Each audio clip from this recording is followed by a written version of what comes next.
ചെറിയ മക്കൾ സ്വർഗത്തിലാണ്. പ്രായപൂർത്തി എത്തുന്നതിന് മുമ്പ് മരിക്കുന്ന മുഴുവൻ മക്കൾ, അത് മുസ്ലിമല്ലാത്തവരുടെ മക്കളടക്കം സ്വർഗത്തിലാണെന്നാണ്.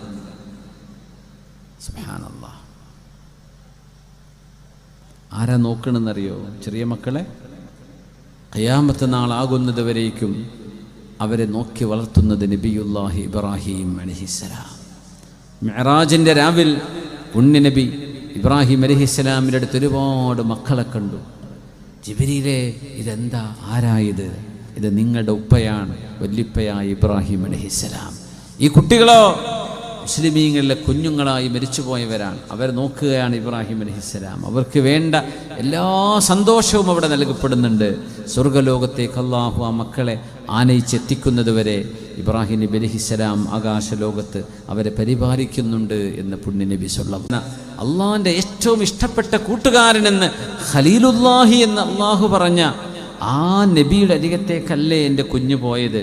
എൻ്റെ കയ്യിൽ, എൻ്റെ വീട്ടിൽ ഞാൻ പരിപാലിക്കുന്നതിനേക്കാളും അള്ളാഹുവിൻ്റെ നബിയായ ഇബ്രാഹിം നബി എൻ്റെ കുഞ്ഞിനെ നോക്കുമല്ലോ എന്ന് സമാധാനിക്കുക. അത് ഹഖീഖത്താണ്, അത് ഉള്ളതാണ്.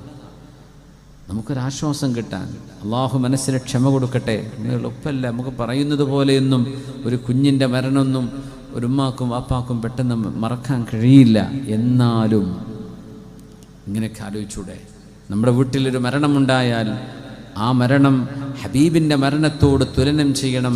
റസൂലുള്ളാഹി സ്വല്ലല്ലാഹു അലൈഹി വസല്ലമ തങ്ങളുടെ മരണത്തോളം ഉള്ള ഒരു വിഷമം നമുക്ക് നമ്മുടെ വീട്ടിൽ ആര് മരിച്ചാലും ഉണ്ടാവില്ലല്ലോ. കാരണം നമ്മുടെ മാതാപിതാക്കളെക്കാളൊക്കെ നമ്മൾ നബിയല്ലേ സ്നേഹിക്കുന്നത്. ആ റസൂൽ വഫാത്തായില്ലേ?